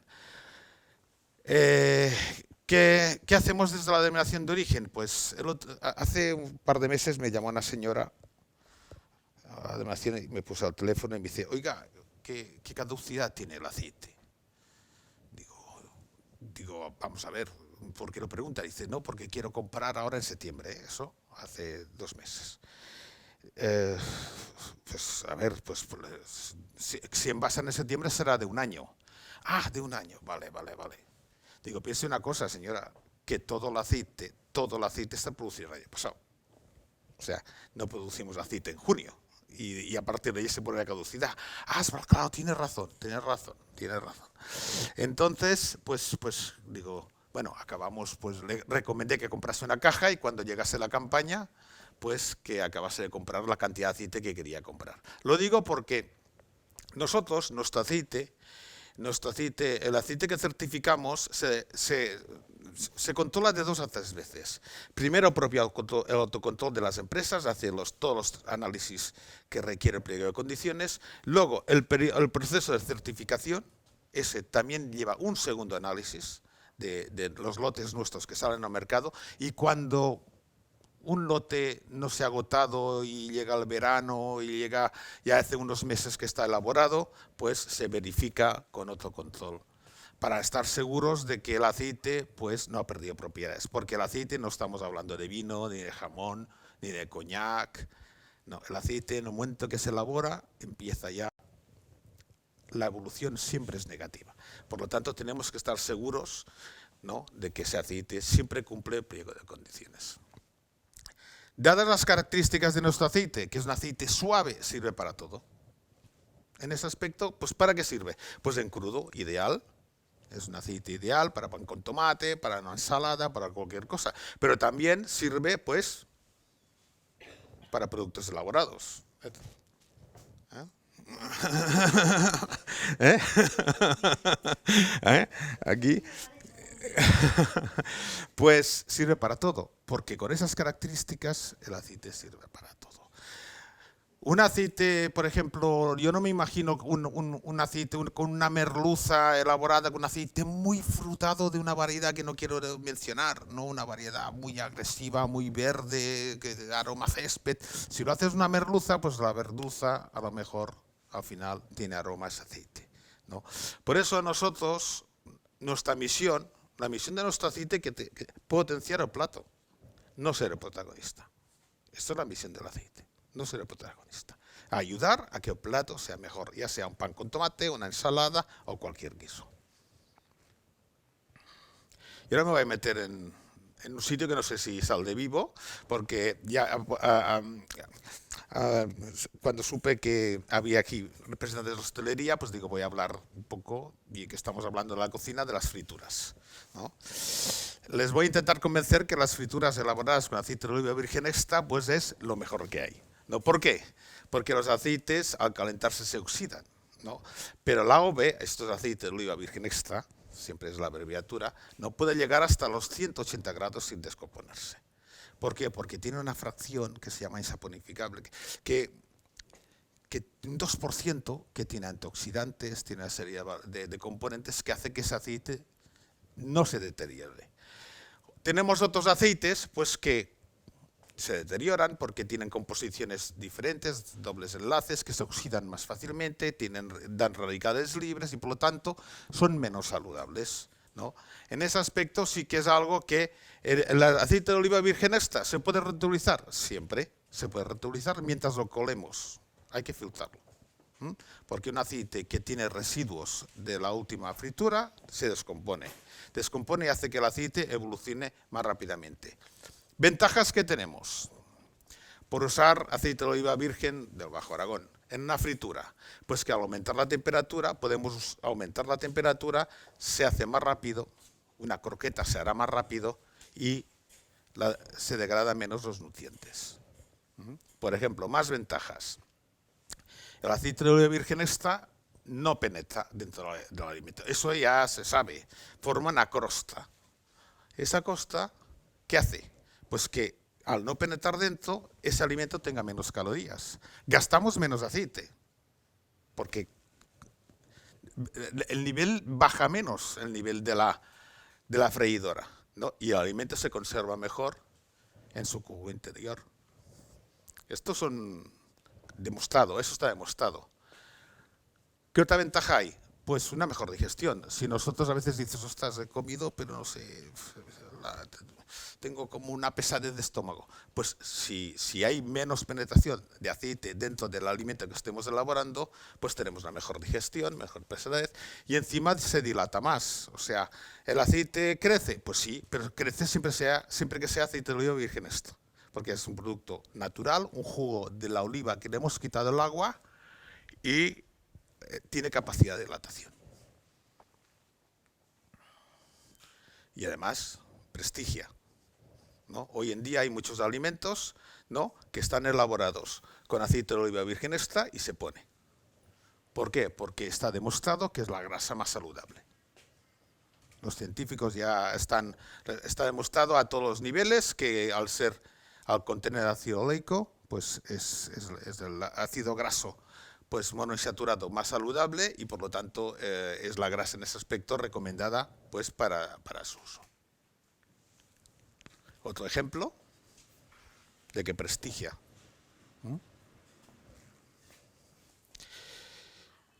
Y me parece que no voy a hablar más porque vamos pillados de tiempo, ¿no? Lo he hecho mucho más rápido y mucho más ágil y muchas gracias por su atención.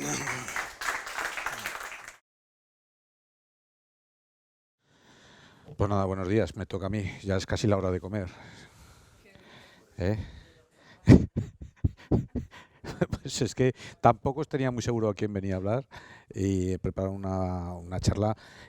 Voy a intentar que sea rápida, como ha hecho Juan, un poco dinámica y bueno, y si hay alguna pregunta, no me voy a enfocar hacia el fraude porque tampoco sabía si venía a hablar de este tema. Entonces, pues bueno, sí que tenemos fraude, como todas las denominaciones, en puntos de venta y bueno, y a veces, muchas veces, sin mala intención, pero por desconocimiento, lo que estábamos hablando antes de cómo citar a los productos y tal. Pero bueno,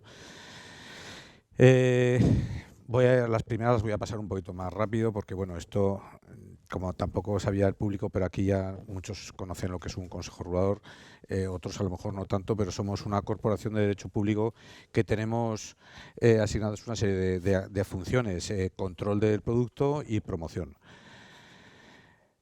La primera carne fresca que se admitió en España, ya la ha nombrado antes, creo, Rosario, que fue en el año 89 como denominación específica. Eso, bueno, ya hace muchos años. En el 87 ya se empezó a trabajar este tema y en 2 años, pues bueno, a nivel autonómico se nos reconoció como una figura de calidad diferenciada. Posteriormente, en el 92, nos reconoció el Ministerio de Agricultura y en el 96, con la ley, el reglamento europeo que pues bueno, en ese momento reconocía las figuras de calidad diferenciada en Europa, fue reconocida como indicación geográfica protegida. Pasó a denominarse ya así, de denominación específica a IGP. No me voy a meter en esto, que ya lo ha explicado muy bien antes Rosario, una IGP que es, en nuestro caso, es una cualidad, una reputación que tiene, y hay escritos del siglo XVI en los que nombra la palabra ternasco, asumiendo que se trata del producto cocinado, no está hablando cocinado crudo, no habla del cordero en sí, es una palabra que ya que hacía referencia al propio producto. Bueno, pues esa cualidad, esa producción que tenemos, que se produce en Aragón, porque en nuestro caso, de las 3 fases que ha comentado antes Rosario, la obligatoria que sea en Aragón es la producción, las ganaderías, donde se produce el cordero, ¿vale? La transformación, que es el sacrificio en mataderos, eso puede ser en la Comunidad Autónoma de Aragón o dependiendo de dónde se comercialice fuera de la Comunidad Autónoma, y elaboración, por supuesto, el embandejado, el corte en las carnicerías, pues puede ser en cualquier punto de donde se comercialice, en un punto de venta del producto. Las exigencias que tiene el pliego de condiciones, esto es muy resumido, es un pliego de condiciones como todos los que tenemos nosotros, bastante complejo y con bastante letra, pero para entender un poco lo que es el Ternasco de Aragón, es la producción en la Comunidad Autónoma de Aragón y, muy importante, que es lo que está asociado a la calidad, a la reputación de nuestro producto, las variedades autóctonas de Aragón que producen ese cordero, que es la raza aragonesa, la ojinegra de Teruel, la roya bilbilitana, la maellana y la ansotana, cada una más o menos distribuida geográficamente por Aragón. La raza aragonesa está en toda la comunidad. Las otras 3, la ojinegra de Teruel en la zona de Maestrazgo, en Matarraña, fundamentalmente roya bilbilitana, Bilbilis, Calatayud, en la zona de Calatayud, y maellana, en la zona de Maella, que es también bajo Aragón, y ansotana en el Pirineo. ¿Cómo distinguir el producto? Ya he visto antes que han puesto una foto, las siglas TA de Ternasco de Aragón, impresas en la canal. Cada media canal, esto se llama canal, es el cordero ya una vez sacrificado sin las vísceras ni la cabeza, excepto los riñones, y marcada a lo largo longitudinalmente en las dos medias canales. Es decir, de forma que una vez troceado el producto en el punto de venta se pueda distinguir. Aparte lleva todo ese DNI que antes comentaban los compañeros, cada uno tenemos nuestra forma de demostrar la trazabilidad en el producto. Aquí viene toda la identificación que permite pues tener un seguimiento de ese cordero. Esto es importante. La conformación de la canal es una canal ligera. Se trata de un cordero que está entre el lechal y el pascual, que son corderos, el pascual más grande y el lechal más pequeño, de peso entre 8 kilos y 12 kilos y medio, que es un cordero joven, relativamente joven, y la carne con un color rosa. Esto ya, bueno, ahora me voy a meter un poco más en tema de publicidad, promoción, lo que estamos haciendo, no me va a meter mucho en fraude, y es una campaña que a lo mejor lo habéis escuchado, que bueno, lo veréis ahora. Y esto lo tenemos en el pliego de condiciones desde el año 89, no es algo que nos hayamos inventado. La carne rosa realmente como tal, pues bueno, viene descrita en ese pliego de condiciones hace muchos años. Hay un pliego de condiciones que certificar. El Consejo Regulador realiza una serie de controles durante todo el año, auditado por la Entidad Nacional de Acreditación y supervisado también por el Gobierno de Aragón una vez al año, de forma que se realiza un control desde las propias ganaderías, donde se hace un control del estándar racial, de las razas del ganado que lo produce, la alimentación, el bienestar animal, una serie de cuestiones que vienen reflejadas en el pliego de condiciones y en su camino hacia lo que es la comercialización del producto, que pasa por unos cebaderos donde se agrupan los corderos, son unas naves simplemente que recogen el cordero, los clasifican por peso y los llevan ya a matadero. En el matadero se hace un control de separación de corderos, siempre el cordero ternasco, el que va a ser posiblemente ternasco Aragón, que no todos llegan a serlo, pues hay un control tanto de trazabilidad como de separación de lotes. Se controla también temperaturas, condiciones ambientales, etcétera, etcétera. Y al final es lo que nos lleva al producto, al final a la mesa, ¿no? por decirlo así. Esto es una campaña de promoción que me imagino que la habréis visto, que la llevamos realizando fundamentalmente desde mediados de este año, desde el mes de abril, que se presentó en el Gobierno de Aragón precisamente, y que bueno, que en Aragón está funcionando muy bien, pero fuera de Aragón también, y está posicionando nuestro producto de una forma diferente. Lo explicamos así, de esta manera. Las carnes rojas tienen una serie de cualidades y las blancas otras. Las rojas siempre se asocian, esto hay estudios que lo asocian así, a carnes más sabrosas, más nutritivas y más sostenibles. Quizás las considera el consumidor en general menos saludables. Por contra tenemos las blancas, que son más saludables, más equilibradas y menos sostenibles y menos sabrosas. Esto os lo pongo simplemente para que tengáis en cuenta una cosa que ha dicho antes Carmen, que llevamos 15 años realizando una serie de estudios con la Universidad de Zaragoza y otros centros de investigación, y ahora os contaré por qué. Hay 3 investigadoras que son las coordinadoras de los tres grupos de investigación,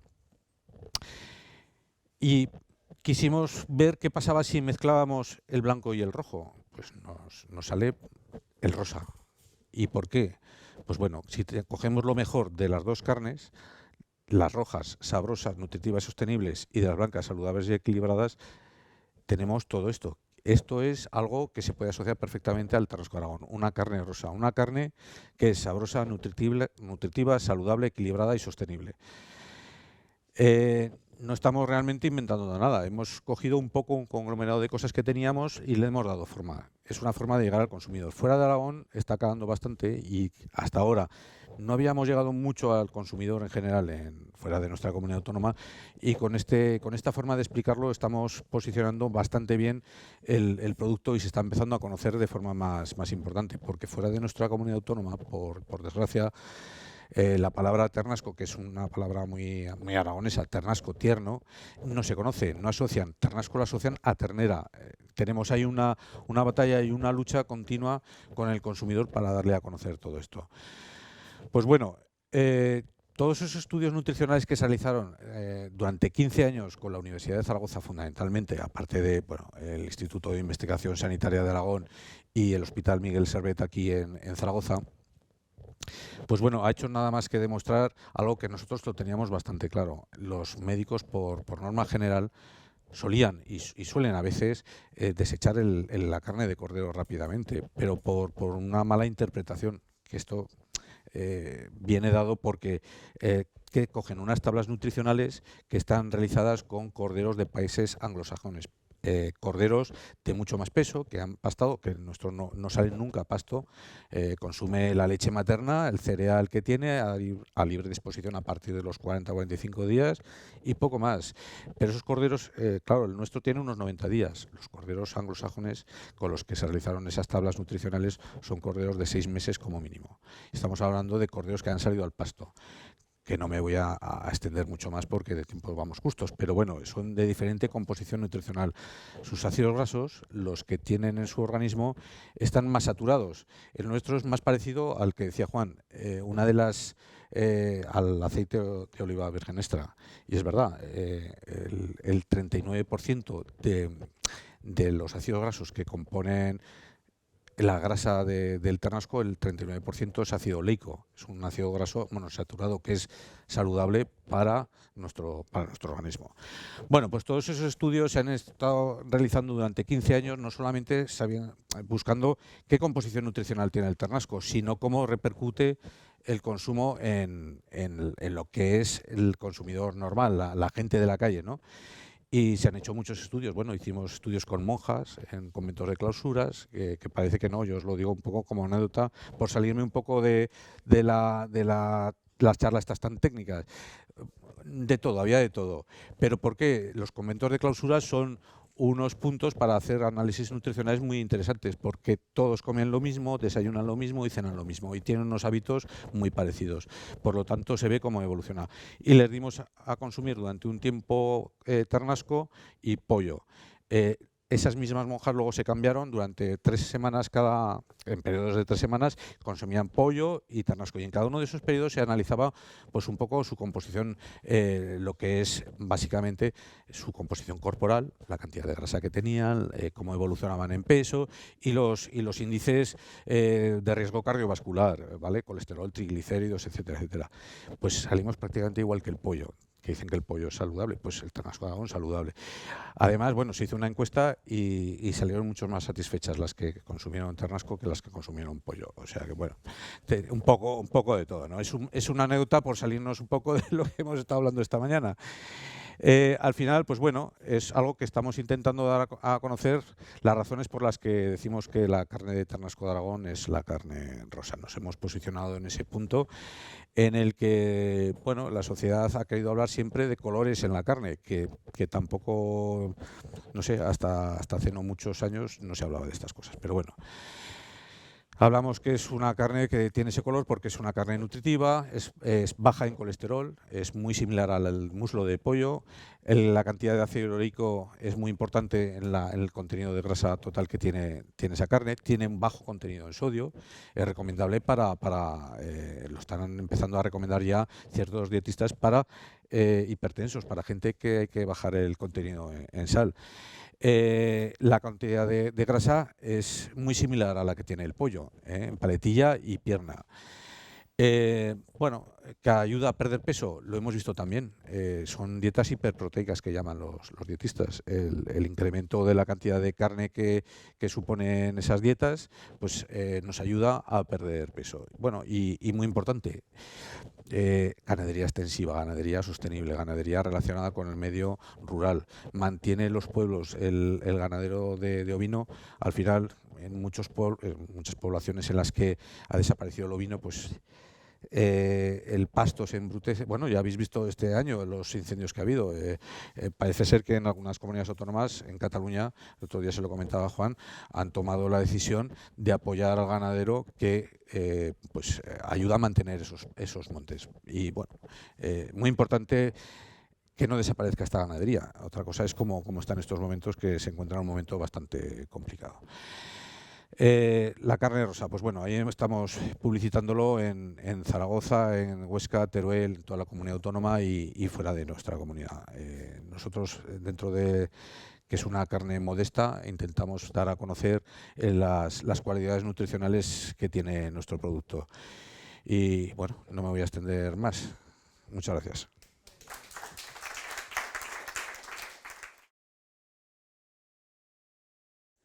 Muy bien, bueno, pues casi buenas tardes ya. Voy a intentar ser rápido también porque lo cierto es que si no nos repetimos en muchos conceptos y como lo han explicado también, sobre todo Rosario, que es nuestra maestra en legislación en la denominación de origen, que llevamos 20 años con ella y nos ha adoctrinado muy bien a todas las denominaciones de origen de Aragón y nos ayuda muchísimo también en materia de legislación. Entonces, yo voy a empezar al revés para hacer las cosas un poco diferentes. En cuenta de hablar primero del Consejo Regulador, voy a hablar primero del origen y del vínculo, que creo que es dos conceptos que se han comentado bastante esta mañana y que son la razón de ser de las denominaciones de origen de Aragón, de España y de Europa. ¿De acuerdo? Entonces, en nuestro caso hablamos del origen y lo hacemos a través de la variedad principal de la garnacha, que siempre consideramos que es una variedad aragonesa por excelencia, también zaragozana por excelencia, y a través de los tiempos y del río Ebro pues se ha difundido a lo largo y ancho de España y después también ha traspasado las fronteras. Actualmente se cultiva en los 5 continentes del mundo, pero su origen, insisto, es aragonés porque es donde más biodiversidad tenemos genética de esta variedad. Actualmente es la quinta variedad tinta más cultivada del mundo, ¿vale? Tras Cabernet Sauvignon, Merlot, Tempranillo y Syrah, ¿de acuerdo? Estos son los datos, he resumido mucho para hacerlo breve, para que sepáis lo que supone a nivel mundial, es el 3% de la superficie cultivada, el 7% a nivel nacional, el 41% a nivel autonómico, es decir, el 41% de la superficie cultivada en Aragón es garnacha. Donde más garnacha hay es en Cariñena, denominación de origen, es la más extensa, la más grande de Aragón. También mucha en Calatayud, en Campo de Borja, en Somontano en menor medida y en el resto de Aragón, ¿vale? Y nosotros pues tuvimos un porcentaje muchísimo más alto en los años 70 y 80, pero las modas de los años 90 pues hicieron arrancar mucho viñedo por aquellas políticas, recordaréis, de la Unión Europea para el abandono porque había muchos excedentes y también por la presión de las nuevas variedades que mal llamábamos en aquel entonces las mejorantes, las foráneas, sobre todo las francesas, Cabernet Sauvignon, Merlot. ¿Y ahora qué está sucediendo en Campo de Borja? Pues que estamos recuperando todo el terreno perdido que en esos años 90 se arrancaron y ahora se vuelve a plantar, con lo cual en el último quinquenio vuelve a ser la variedad más plantada nuestra garnacha aragonesa. ¿De acuerdo? Vamos a ver un poquito cómo es y cómo es el Campo de Borja para hablar sobre todo de ese origen. Bueno, estamos situados ahí en ese extremo más occidental de Aragón. Estamos en el valle medio del Ebro y ahí tenemos una influencia climática muy importante, por un lado del océano Atlántico, del mar Cantábrico y por otro lado del Mediterráneo. Esa influencia climática en el mundo del vino y en todo el sector agroalimentario es muy importante, pero en el mundo del vino es muy acusada. Tenemos estos dos elementos y tenemos otros dos elementos que definen también la denominación de origen. Por un lado, la ribera del Ebro, la zona más al norte y más baja del Campo de Borja, y el sistema ibérico, pues con el pico del Moncayo, la parte más alta. Y como se comentaba a lo largo de las jornadas esta mañana, pues esas características, por un lado edafoclimáticas y por otro lado territoriales, pues hacen que esta situación geográfica nuestra se desarrolle el cultivo de la vid, se desarrolle el cultivo de la variedad garnacha y que la variedad garnacha, pues por ejemplo este año 2022 ha demostrado el por qué está tan bien aclimatada en Aragón. Un año en el que hemos tenido una ola de calor constante desde el 15 de mayo hasta antes de ayer prácticamente, con el récord de temperaturas por encima de 40 grados, con un miedo terrible todos los productores, sobre todo los jóvenes productores de Campo de Borja, a ver cómo iba a afectar esa sequía y ese calor. Pues el año pasado cogimos 29.100.000 kilos, este año 28,5. Es decir, la variedad garnacha ha soportado con diferencia, la mejor de todas, esa adaptación climática, ¿no? Y esa es la razón de ser de una denominación de origen, ¿vale? Por eso el origen y la localización geográfica son tan importantes en el mundo del vino, porque eso se produce así en Campo de Borja y así son las garnachas. Y por supuesto que hay garnacha en todo el mundo, pero en cada zona se expresan de forma diferente. Bueno, esas son las características que hablábamos. Damos 2 detalles para que veáis un poco cómo es el Campo de Borja, una zona situada entre el Ebro y el Moncayo, este Fujiyama tan particular que tenemos, que se nos cubre de blanco. Tenemos características climáticas que nos definen de forma muy importante, sobre todo nuestro cierzo, un viento del que hablamos muchísimo, un viento de componente norte, frío, seco, que ventila muy bien, produce muchísima sanidad en la uva, enfría, sobre todo la parte última del ciclo, que es la que hace el contraste de temperaturas y hace esa explosión de la uva. Entonces es muy importante que el final del ciclo de la vid vaya acompañado con días de cierzo. Para el viticultor es muy molesto, para el enólogo es un gloria bendita, porque es un elemento natural que ayuda a terminar el ciclo de la uva y a conseguir el punto crítico de madurez, que es el punto más interesante que tenemos en nuestra zona. Bueno, actualmente tenemos algo más de 6.200 hectáreas de viñedo, el 22% se cultivan en vaso, sigue creciendo el sistema en espaldera, la realidad vitícola. Hablábamos de desarrollo y de sostenibilidad en el medio rural. Tenemos un parcelario tremendo, tenemos más de 13.800 fincas, el tamaño medio de la parcela son 0,6, agrupado en 6 cooperativas que representan más del 95% de la producción, una diversidad muy interesante de suelos, ¿vale?, que proporcionan esas particularidades de la expresión de la garnacha en nuestro territorio, ¿vale? Y un patrimonio enorme, muy importante, del cual creo que no somos suficientemente conscientes en Aragón, y es que tenemos una de las colecciones más interesantes de garnachas viejas del mundo, ¿de acuerdo? En otras zonas se produce, se presume mucho más que en Aragón de este patrimonio, y nosotros deberíamos de, entre todos, promocionarlo y sobre todo conservarlo. ¿Cómo es la variedad garnacha? Bueno, lástima, porque esto siempre suele acompañar una copa de vino, y hablar aquí a palo seco pues es un poco complicado, ¿vale? Pero sobre todo la clave de las garnachas de Aragón, o sea, el éxito que han conseguido en las últimas décadas, precisamente está ahí, en la paciencia, sobre todo en la maduración que se ha conseguido, ¿vale?, en todas y cada una de las zonas, y el intentar que de forma natural todos esos elementos geográficos que comentamos y esas particularidades del terroir y las características que tienen, pues se expresen ya directamente en la uva, y que la transformación en las bodegas sea suficientemente respetuosa y haga que los vinos exploten de fruta, ¿vale?, directamente, porque están muy bien madurados en sus viñedos. Esta es nuestra campaña, haciendo un poco la cuña publicitaria. Siempre estamos versando sobre garnacha, ya llevamos pues más de 25 años insistiendo en este mensaje a diestro y siniestro, y explicamos las características. Volvemos a la geografía para hablar de la denominación de origen, y explicamos cómo evoluciona los aromas de la garnacha en una zona tan pequeña como Campo de Borja, pero a imagen y semejanza de lo que hace en Aragón, ¿no?, tanto en Calatayud, en Cariñena, en Campo de Borja o en Somontano. Y hablamos, bueno, pues de esas características que tenemos en la ribera del Ebro, que tienen y que dan ese punto, sobre todo frutal, de frutas rojas muy aromáticas, que se consigue sobre todo en suelos de esta naturaleza, suelos de un componente calizo muy alto, muy carbonatado, ¿vale?, donde nos da precisamente ese punto diferencial con garnachas de otras procedencias en España o de otras regiones, ¿no? Y estos son los suelos pues que abundan fundamentalmente en esa zona baja del Campo de Borja. Luego tenemos la zona mayoritariamente con más grueso porcentaje de viñedo, en la zona media del Campo de Borja, una zona que está...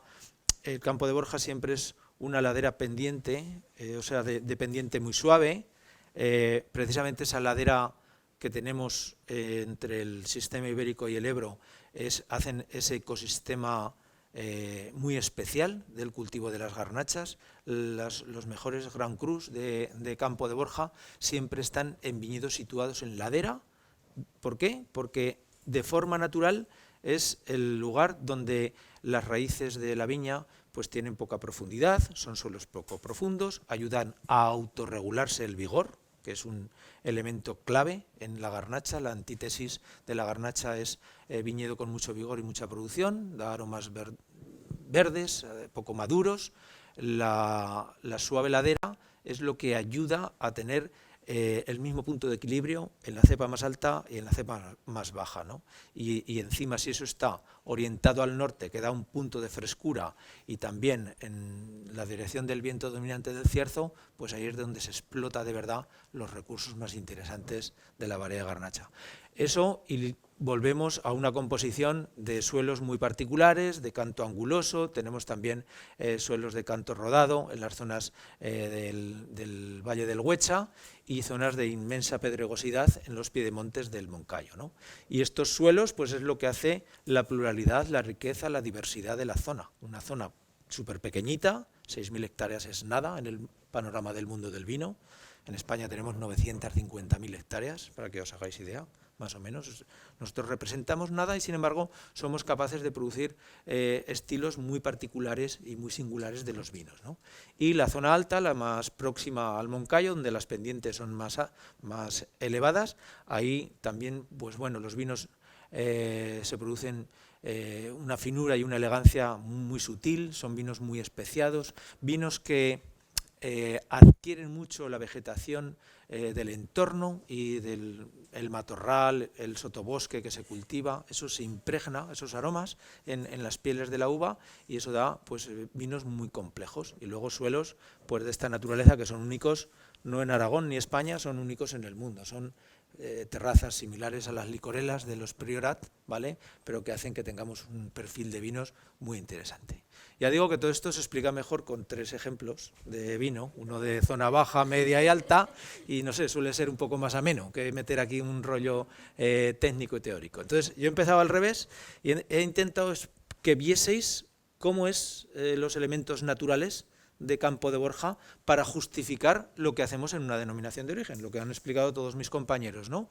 Estamos absolutamente regulados, tenemos ahí los documentos que hacen historia de la denominación de origen, una denominación que se creó en febrero del 80, ¿vale?, a través de una orden ministerial, luego el reglamento de funcionamiento, los estatutos, el pliego de condiciones y lo que somos la denominación de origen, ¿ok?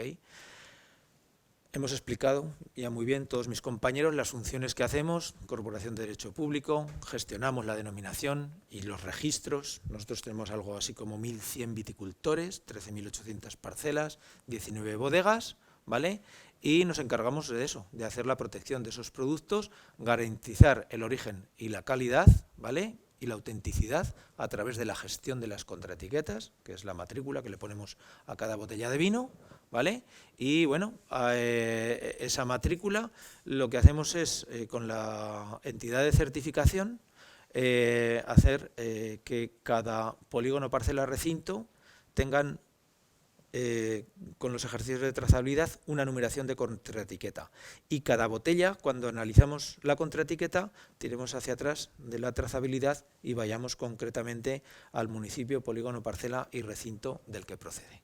Esa es nuestra función, garantizar eso pues al productor, darle esa seguridad y sobre todo al consumidor, ¿ok? Entonces, nuestro pliego de condiciones pues define lo que es el nombre a proteger, que es Campo de Borja, no denominación de origen Borja, que también no lo encontramos por muchos sitios. Yo entiendo que todo el mundo resumimos y hacemos la economía del lenguaje y hablamos de los vinos de Ribera, sin ponerle el apellido Ribera del Duero, o en el caso de nuestro que se habla de los vinos de Borja y no Campo de Borja, pero se tiene que nombrar la denominación de origen de forma correcta como Campo de Borja. Bueno, ese pliego define las características analíticas, organolépticas, ya lo hemos comentado, las prácticas de cultivo, que es muy importante, la densidad de plantación, la definición del área geográfica, rendimientos de producción, las variedades autorizadas, las prácticas enológicas, bueno, todo, absolutamente. Los subtipos de vinos, los rendimientos de extracción, los rendimientos de producción, que es un tema de capital importancia en el mundo del vino, y especialmente, por mi experiencia, en la variedad garnacha, porque nosotros tenemos 14 variedades autorizadas, 7 blancas, 7 tintas, pero la que más sensible es al rendimiento de producción, a los kilos de uva por hectárea, sin ninguna duda, es la variedad garnacha. Entonces, es un tema que desde la denominación de origen ponemos controles vísperas de vendimia y hacemos estadísticamente unos muestreos para garantizar que todas las parcelas cumplen con el rendimiento. Y las que no cumplen, pues no pasa nada. Simplemente no se comercializan como vino de O Campo de Borja y su destino va a vino de mesa. ¿Okay? Y bueno, este era el objetivo de los 10 minutos, creo que llevo 9 y medio. Hablar del vínculo, de la zona geográfica, de cómo los factores naturales y humanos tienen que caracterizar un producto, ¿de acuerdo? Y todo esto, pues, como denominación de origen, lo que hacemos tanto en Aragón, en España o en Europa, pues es garantizarle al consumidor que el producto que lleva el apellido Campo de Borja, pues es así, procede de esa zona geográfica y cumple todos los requisitos del pliego. Y nada más. Gracias. Bueno, yo voy a contaros un poco la historia de Aragón Ecológico. Ya se han hablado muchas cosas de las marcas de las figuras de calidad y luego voy a intentar dar una reflexión también para el debate. Voy escuchando, ¿no? Voy el último, como he escuchado a todos, pues voy a ver si conseguimos alguna reflexión entre todos que pueda ser bueno para el sector. ¿Vale? Bueno, la agricultura ecológica es el método, lo que vamos a garantizar es el método agrario de producción en el que no están permitidos los productos químicos de síntesis, es decir, los que se producen de forma artificial, ni los organismos genéticamente modificados en sus derivados, ¿vale? Ni sus derivados. Es una agricultura que busca ser respetuosa con el medio ambiente y lo hace a través de el equilibrio, de buscar el equilibrio con la biodiversidad, ¿no? Es tener en cuenta que la cadena trófica tiene que hacer, como ha hecho hasta ahora, ¿no? Que todos los entornos sean sostenibles, es decir, que los depredadores naturales de las plagas pues tengan espacio, puedan vivir para que nos ayuden a proteger nuestros cultivos, ¿vale? Y eso se hace pues con distintas técnicas, ¿no? Y lo que buscamos es, bueno, pues que este método de producción no solo sea una cuestión de que alguien lo dice, sino como hemos visto con todos, sino que se certifica, ¿vale? Es decir, que viene un tercero, que en este caso seríamos nosotros, el Comité Aragonés de Agricultura Ecológica, otras entidades que son organismos de control y que certifican que de verdad pasas el examen, ¿vale? Es decir, tú tienes que trabajar con una metodología que tienes que cumplir con toda la normativa y luego tenemos que validar desde fuera que esa metodología para garantizarle al consumidor que eso es así, ¿vale? Y bueno, hoy hemos tenido unas lecciones de legislación y también hemos estado casi en lengua, ¿no? Hemos dado una clase de lengua, ¿no? De cómo teníamos que denominar. Entonces yo en lengua voy a introducir los sinónimos porque la Unión Europea reconoce la producción ecológica, la orgánica y la biológica como que son lo mismo, son sinónimos, ¿vale? Es decir, que cualquiera de esos términos que vayamos a encontrar, entonces, bueno, pues a la lección de lengua de hoy vamos a incluir el tema sinónimos, que es importante, ¿vale? Y todos se van a poder hacer cualquiera se va a identificar con este símbolo que es la eurohoja, ¿vale? Que es estándar a nivel europeo, ¿vale?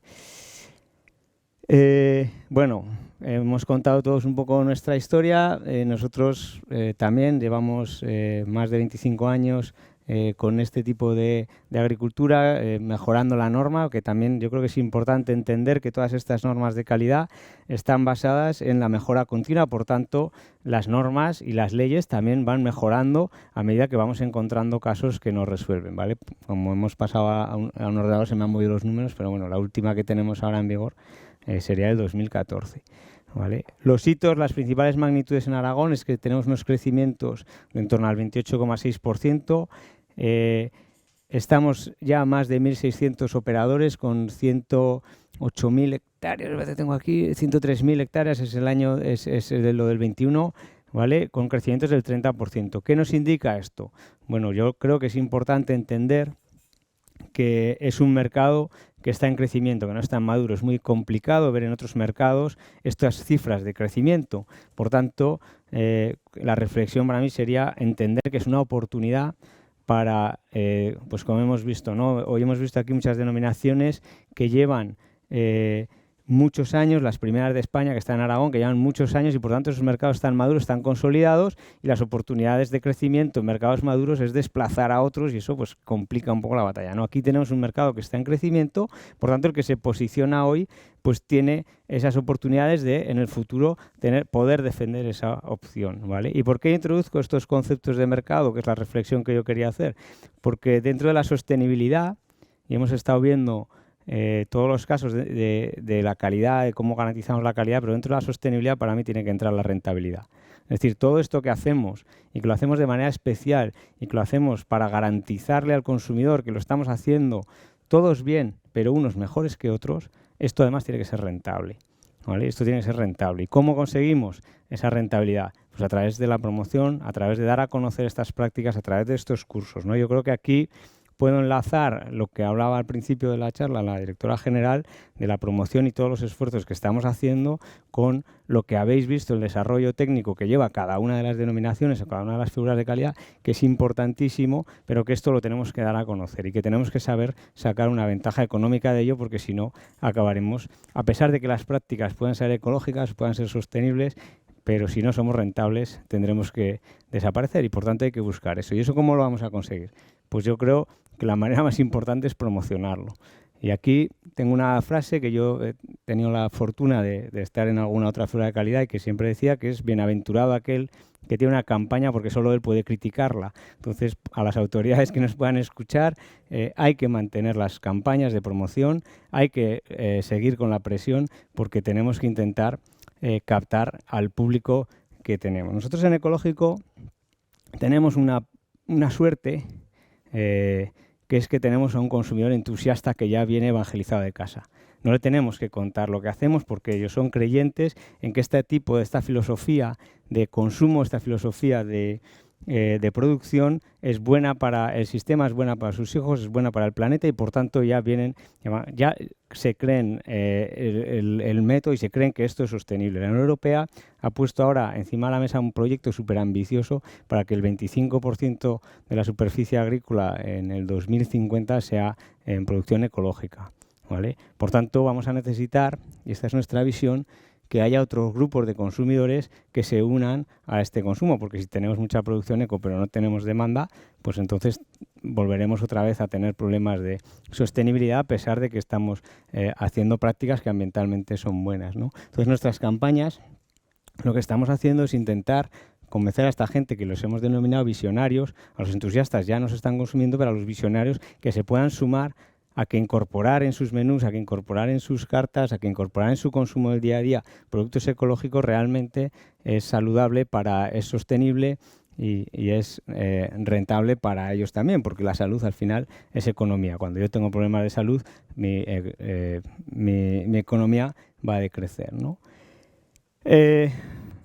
Hemos hablado, yo he dicho antes, lo de productos buenos y productos mejores. Es verdad que toda la normativa que tenemos en Europa hace que cualquier producto producido aquí pues, sea bueno, sea seguro, y lo que nosotros entendemos es que hay algunos que son mejores y porque hemos pasado estos exámenes voluntarios a los que nos dedicamos y con esta idea sacamos esta campaña de la vida ecológica, la vida mejor, en la que intentamos acercar un poco, pues en este caso son los productores, ¿no? Pues que tienen esta vida en un medio rural, en un ámbito más cercano y que son imágenes que en el fondo todos hemos tenido y hemos visto cerca, ¿no? Y lo hacemos, bueno, pues por tierra, mar y aire, gracias a la campaña del Programa de Desarrollo Rural. Hemos tenido tiradas en el país, tiradas a nivel nacional, en el Heraldo, en las regionales y en las locales, ¿no? Porque intentamos también que se produzca ese efecto de consumir en proximidad y consumir cercano, ¿no? Y lógicamente, pues la publicidad online también es muy relevante para nosotros porque nos permite conseguir gente que está interesado, ¿no? Nosotros estamos buscando a esos visionarios, gente que en sus búsquedas, en sus lecturas en Internet está buscando temas de consumo eco, pues los identificamos como potenciales clientes y lo que queremos es mandarles a ellos los mensajes que nosotros estamos intentando lanzar y ser más selectivos, ¿no? Luego pues también en los circuitos exteriores en MUPIs, y la idea es que poco a poco la gente vaya siendo consciente de que podemos consumir, ¿no? Y luego, pues incluso aquí en esta casa que nos encontramos hoy en el Mercado Central, también hemos hecho a través de este stand, pues intentar que la gente se familiarice con los productos que tenemos en la tierra y que se están haciendo en Ecológico en Aragón. Merchandising, bueno, tenemos aquí, esto sí que os invito a conocerlo, en Aragón Ecológico Plus, lo que tenemos es todo lo que vamos generando de contenidos, pues que lo podáis tener, pues temas de biodiversidad, recetas, alimentos, vídeos de productores eco que explican por qué ellos consideran que la vida eco es la vida mejor y que dan una visión desde muchísimos cultivos y muchísimos producción, porque nosotros tenemos producción vegetal, tenemos producción ganadera, tenemos transformación y tenemos elaboración, tenemos importadores, es decir, que hay gente que está haciendo café ecológico, pues tenemos que verificar que las fuentes de esos productos cumplen con los estándares y bueno, pues aquí tenéis información también que os puede servir, etcétera. Y por último os iba a poner el vídeo, pero como estamos con cierre y aunque es corto, pues tampoco me quiero extender más y hacer esa reflexión de añadir a la sostenibilidad, añadir a la garantía de calidad esa parte de la rentabilidad, ¿no? Y esa parte de la rentabilidad nos la tiene que dar el reconocimiento del consumidor, que es el último que pone el valor. Nosotros podemos decir que que aportamos valor, pero es en el acto de compra donde ese valor se va a demostrar, ¿vale? Y yo, bueno, pues por terminar rápido, de verdad, pues